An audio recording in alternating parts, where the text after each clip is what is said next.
Hello and welcome to another episode of Leader Generation. Our guest today is Fred Andersky. Fred is the Director of Demos, Sales, and Service Training at Bendix Commercial Vehicle Systems. We've been hearing a lot about what marketers should be doing with their trade show budgets, the success or lack of success in hosting virtual events or sponsoring virtual trade shows. And Fred is here today to give us an example and a case study of success of a virtual event that Bendix recently hosted. So we are so excited to have you today, Fred. Thank you so much for being our guest. Hey, it's great to be here. And if folks are looking for stuff to do with their budget, please send it to me, care of Bendix. I can find all sorts of uses for it. Thank you. Yes. Yeah, I'll go ahead and say the same thing. We will gladly take it. So this has been, one of the biggest shifts since the pandemic started is the cancellation of trade shows. And I read a study from one of our, partner companies, Sales Roads, that over 51% of B2B companies have said that the lack of trade shows has hurt their business. Have you experienced that? Well, in terms of trade shows, not as big of a part of our marketing mix, but demos that we do these live regional demos with trucks to show folks the technologies we have. And obviously, just like a trade show, you've got state limits on how many people can attend. We do these all over the country, so you have travel issues. Basically it just gets down to the fact that we have, 4 or 5 people in a truck experiencing the demo, and that's not exactly social distancing. So, this type of live event, when you talk about it from that standpoint, yeah, it has impacted our ability to get our message across to our customers, as well as to show them how the technologies work. Yeah. So tell us a little bit about what Bendix does and what's usually in these demos. So Bendix is part of the Knorr-Bremse Corporation, and our area of expertise, you've probably heard the Bendix name before on the automotive side. We used to be one company. We're actually 2 separate companies now. We don't do anything in automotive. Everything that we work on has to do with class 6, 7, and 8 air-braked vehicles. In other words, big trucks, okay, semi-trucks, school buses, and motor coaches. And we develop technologies like collision mitigation technology, stability control, wheel end products like air disc brake, charging products, and now steering as part of our group. But when you put all these things together, they're really designed to help drivers and fleets avoid crash situations. So a lot of folks have seen, on cars, these automated technologies. And in some cases, folks talk about autonomous technologies. We're not quite there on trucks yet, but the automated technologies that you see on cars, these are the types of technologies that we are at the forefront of in the commercial vehicle industry. Wow, that is fascinating. So I can imagine that doing demos to actually show these safety features is incredibly important. Well, when you think about it, when you go buy a new car, you like to go out and test drive it usually. I mean, I know a lot of new car things are happening where you can just buy it online, but I'm kind of old school. I like to get behind the wheel before I spend that kind of money. Yeah. You can imagine the same type of thing with folks who are buying large trucks. They want to see how these technologies, and also school buses and motor coaches, they want to see how these technologies work in the real world without having to find out the hard way out on the road. So by doing these live demos, and we're talking, large class 8 trucks or school buses, weighing in at 65,000 pounds Oh my gosh. and doing maneuvers to show how these technologies can help fleets, help their drivers, and even do some things with technician training as well. So we like to do these live. Obviously, COVID's made that a little bit difficult for us. Yes, it has. So, in our first call, you told me a little bit about the concept being inspired by sports. Tell Mhm. me how the idea for this virtual event, where did it come from? Well, basically, we were taking a look at our demo schedule, which we had to cancel. And I was thinking to myself, how can we bring the excitement of a demo to folks um, without having mm, without the concerns around all the safety with the COVID situation. I started thinking about actually football games, which I guess is appropriate with the Super Bowl this weekend. Um, but this was actually back in May, so I should have been thinking baseball, but the analogy is the same. But I was thinking football games. You know how you've got all this action going on. You got play-by-play and color commentators. You've got cameras that are covering all sorts of angles on the field. You've got live remote. You've got commercial breaks. And I started thinking, what if we did a demo but did it like we would do a football game with the multiple cameras, with the multiple talking points, multiple views, and things like that. And so put together the concept and ran it by our management. And, obviously, like a lot of folks, we had money in our demo budget because we weren't doing demos, and said, why don't we give this a shot? And everybody liked it. And so that's what we did. We did a virtual demo. In fact, we actually did two virtual demos because we did one of our traditional truck demos. But since we had all this, high-priced camera folks and drones and everything from that standpoint out there, thought maybe we should do a second demo as well. And so we decided, because school buses are now getting these technologies like stability control and collision mitigation put on them, let's do a school bus demo as well. And that's what we did. That is great. I really like the use of two demos. And this just popped in my head, a little concerning that school buses are just now getting those types of safety and stability features. I was like, what? Well, don't worry, Tessa. School buses are still the safest mode of transportation. In fact, one of the stats I saw says that it's safer to put your kids on a school bus going to school than it is actually driving them to the school. So Oh, wow. school buses are safe already. We're just helping to make them a little safer. Oh, that is good to know. So, what were some of the fears and concerns that you got from your leadership team? Well, I think the fears and concerns got to, first of all, wow, we've never done anything like this before. How are we going to do it? But when you really get down to it, I think there were four basic concerns. Safety, first of all, because we're doing these live demos with trucks, and now we're going to have all sorts of other resources, camera people, producers, MCs. We're going to have all sorts of more action happening. So how do we make sure we do this safely? Budget, of course, is a concern because this, is not a cheap endeavor. This probably cost probably about 10 times what a typical demo would cost us. Hmm. Attendance, you're going to put all these resources together, you're going to spend all this money. What if nobody shows up? What if we That had a would be my party? number one concern. That's Yes. right. What if we had a party and nobody came to it?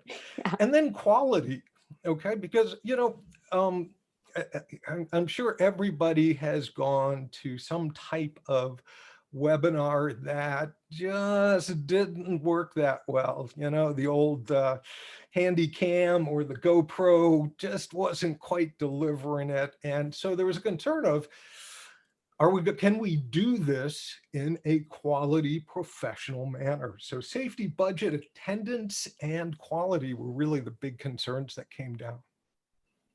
So let's talk about each of those one at a time, starting with what I think a lot of marketers would be most concerned with, making sure that your party looks popular. So what were some of the things that you did to get attendees there?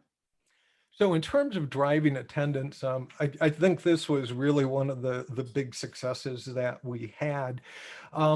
You know, we worked with our communications department and we dedicated about a fifth of our budget to the idea of driving attendance.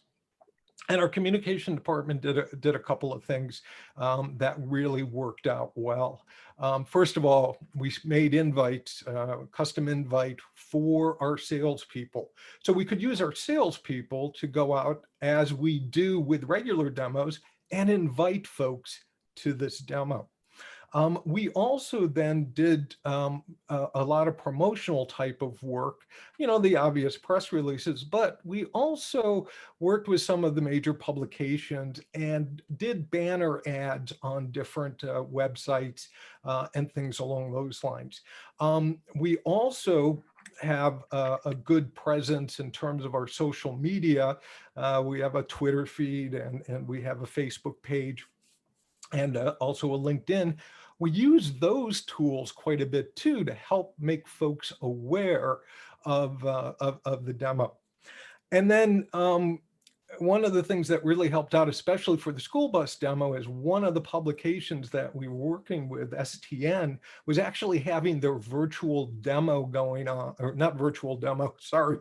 They were having their virtual convention going on the same time we were going to do our virtual demo. So they actually offered us to be part of their convention.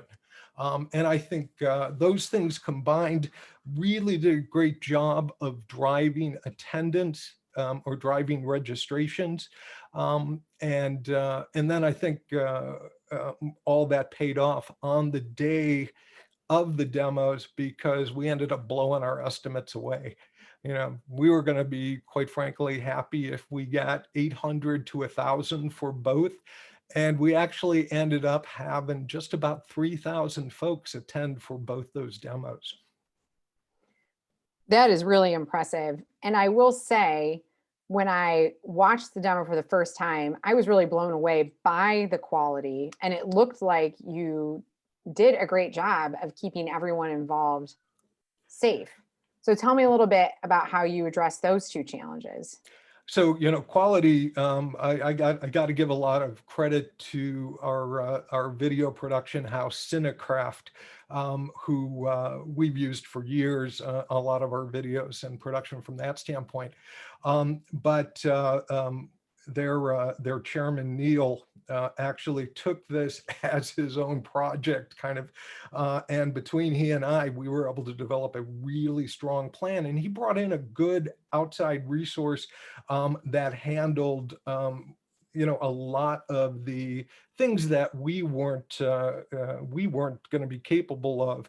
They actually created a great registration site for us, which I think also helped with our attendance as well, because people could get the information they needed from the attendance site. And then Neil and his team, along with the resource, delivered great camera positions, camera setups, and then we built a really strong plan and really had a good team within Bendix from our marketing and sales VPs right down to the marketing managers, the communications department, everybody working together, marketing directors, all working together to be able to deliver that. And we, of course, you know, to help ensure quality, a couple of key things: blocking out the entire demo. So we knew by the minute, we had a good tight schedule of what was going to happen when. for each of the demos. And then we also added, as you saw, things that make the demo a little bit different. Is that we actually we brought in a great MC who hosted the event, and then we were able to bring subject matter experts on, like the different directors and VPs that we had. And then for the demo itself, to kind of make it exciting, we had a variety of camera angles, as well as doing a pre-maneuver overview. So I would go to the whiteboard and draw out, and you'll forgive my artwork, but it was kind of fun. Draw out the maneuver. We'd then go do the maneuver, and then we would do an instant replay of the maneuver. So again, you see that football analogy kind of coming into play. And it just, as it all came together, it just really came together quite well. And we got a lot of positive feedback from folks who attended at how professional this came across. So good team effort all the way around, and a good planning effort all the way around. And that isn't easy. I feel like one of the biggest reasons any live initiative fails is lack of planning or lack of coordination. So congratulations on pulling that off. I mean, that is huge. Well, in all full disclosure, Tessa, there were some things that we probably could have done better, and one of them was scripting. I made the presumption, and what happens when you make an assumption or a presumption, always bite you. So, but I had just presumed, hey, this is going to be easy, he'll ask questions, people will answer. And so the weekend before, we did kind of a dry run, just like we're doing virtually, without the maneuvers, just talking through on that Friday before the demo, and realized that nobody knew what to say. And so over the weekend, as I mentioned, I spent a fun-filled weekend, which my wife still feels I owe her, writing the script that we needed for both the demos. And that is something, Tessa, to be honest, I wish we would have done weeks before. It was the right thing to do because it gave everybody, including the MC, hey, these are what I'm going to say. And then everybody had time to take a look at it, make some changes to it, but that to have done before we even did our first practice session. So well, that is a really good learning to have and to share. And you've said a couple of other things that I think a lot of people may not have expected. One that really jumps out is you said the cost of the event was 10 times your normal demo budget. Yeah, what we would typically, now when I say that, when you think of a demo, not the whole budget, but when we do a regional demo, we rent a track, we got to get the equipment out there, we do invites, obviously, we put on this production, there's rental things, there's food, everything like that. So when I sit back and I look at doing a single demo, this single virtual demo was 10 times that cost. I think that is really important for people to hear, that when you're looking at how do we reallocate our trade show budget, it may not be apples to apples. I might not just be able to say, well, I'm going to take what I spent here and do a high quality, high attended virtual event. That, I mean, you really took a big risk with that level of investment, and then taking a whole fifth of that budget and saying we're going to dedicate that just to promotion. Was there any pushback on that level of investment, and how did you respond to that pushback? Yeah, that's it's a good point. And so folks kind of get a good context around this. Another way of looking at this is that this demo was about half of what my entire annual demo budget was. So for just one event, when we typically do 8 to 10 plus a lot of smaller types of events, this one event was going to take a pretty big chunk of that budget. So first of all, and when you think of it in comparison to a trade show budget, It's probably similar. This event was probably similar to what some folks may spend for a trade show. You know, it's a couple $100,000 right there. And I know some folks will spend a lot more than that. Some may spend less, but you know, in a ballpark for what we were doing, that's about where it came into play. Now, the important thing in terms of that concern was we really kind of made a deal with management. We looked out and we didn't think we were going to be able to do any more live demos in 2020. And so we did this demo in September. So we were, you know, about 3/4 of the way through the year. And so we had the money to be able to do that because we knew we weren't going to spend it on any more demos or highly doubted it. And so, you know, management looked at it as, well, we're not doing, you know, we're not doing B, so let's do A. And we did it. And the value on that from doing that, and I think this is one of the key things, you know, that one virtual demo delivered as much in attendance as we would see in a 1.5 to 2 years of live demos. So when we talk about a return on investment for that money, yeah, that you don't get much better than, you know, taking 2 years of budget. You know, if you take those 2 years of demo attendees, figure 2 years of budget, this actually really paid for itself quickly. Yeah. And what a big Hail Mary pass to throw at the end of the year. Like, I can't believe you did it in September. That is. Yeah, you can bet if it was a flop, we may not be having this conversation. Right. It's kind of pretty close. Yeah, but I do give our management, our senior management credit. You know, they knew this was a risk, and that it could be a pretty good size risk for us. But they also realized that this would be a great way to be able to get Bendix out there when we couldn't be out there physically. And so, you know, my boss, our VP of sales, his boss, our CEO, they were all on board in terms of supporting this. And, you know, and you know, we knew we were going to learn some lessons. Some of them may be harsh lessons, but everybody was on board and everybody did their part to really help deliver a stellar event. It was a stellar event, and I'm interested to hear a little bit about the attendee experience. So, you know, I sat back and watched the demo and was really impressed. But what about the people who watched it live? What was the experience like for them? It was terrific. We've heard a lot of very positive feedback because, you know, while you look at that, the recording of it, it was done live, you know, so Yeah.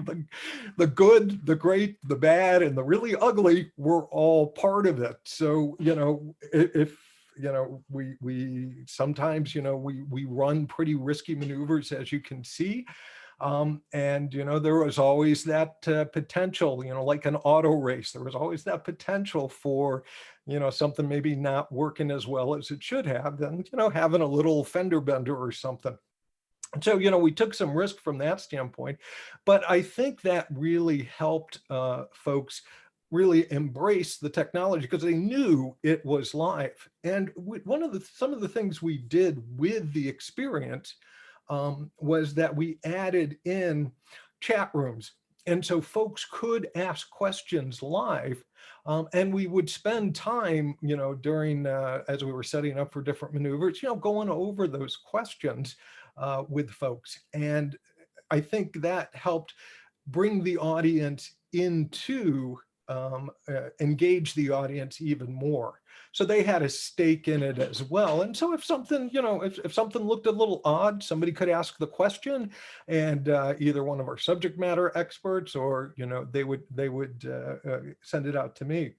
I think also too, you know, we did stuff. We were talking in the truck. We were talking in the tent, where the subject matter experts were.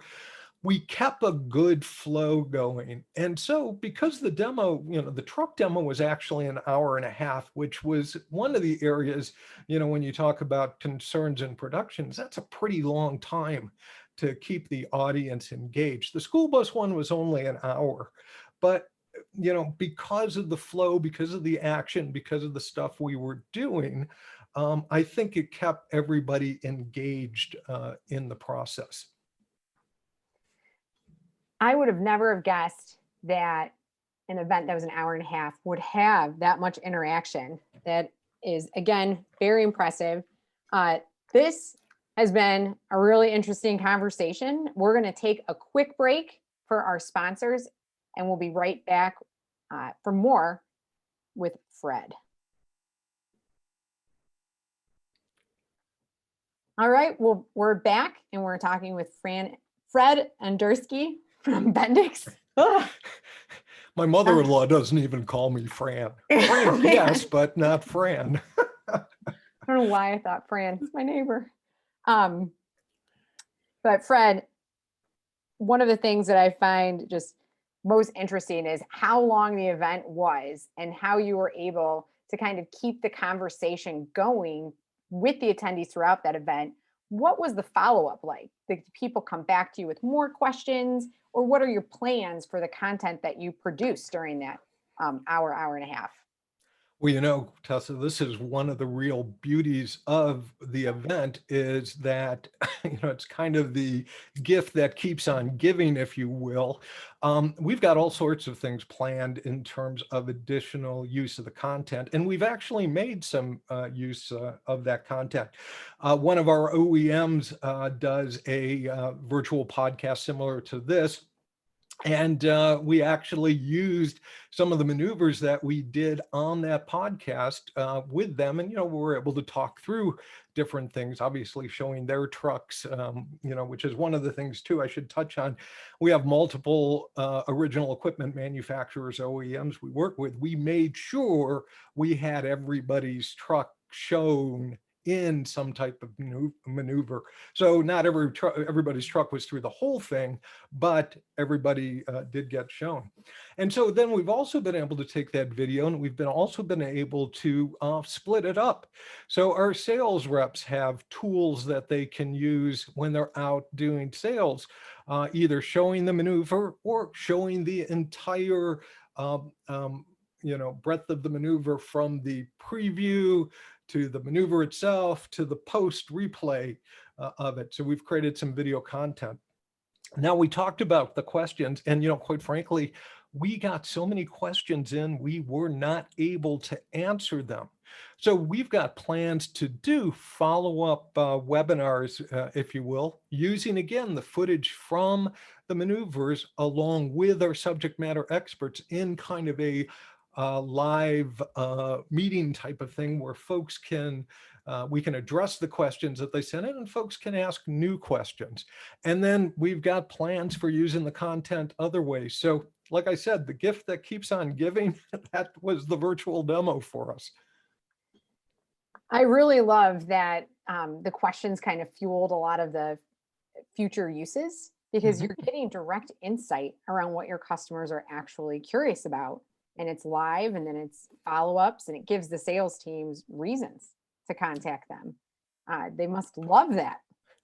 Yeah, and we did, for everybody that attended, we sent them thank you, a thank you email along with the link. So if they wanted to go back and see it, and there were, obviously some folks who maybe didn't stay the entire time, but wanted to be able to then check out some of the maneuvers they missed. So they had that opportunity to be able to do that. We've actually got links to it. We've had links up on our Bendix.com website, as well as out on our Bendix Commercial Vehicles YouTube site. So folks can go out and see this and things. And so, like I said, the feedback had been really positive in terms of things, Tessa. But I think my favorite compliment was one of our teams happened to be talking with one of our competitors, And the competitor actually sat back and said, your demo is great. Wish we would have thought of doing that. Yeah.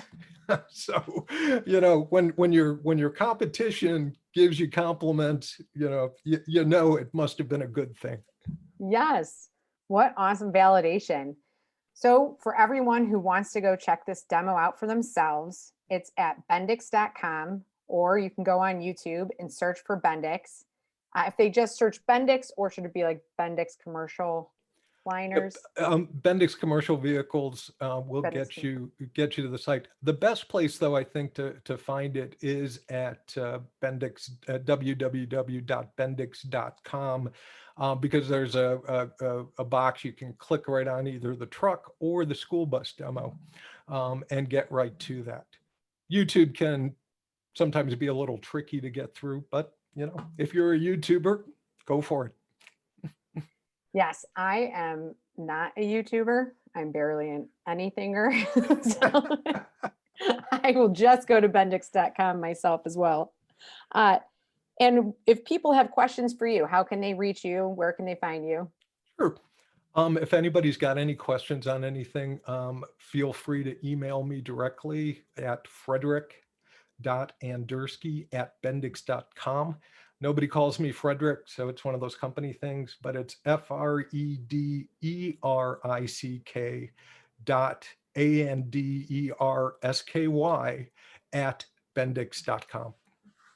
Excellent. And we'll make sure that we include that, both the link to the demo and your contact information on our website, which is tenlo.com. Thank you so much again, Fred, for taking time to talk to us about your virtual event.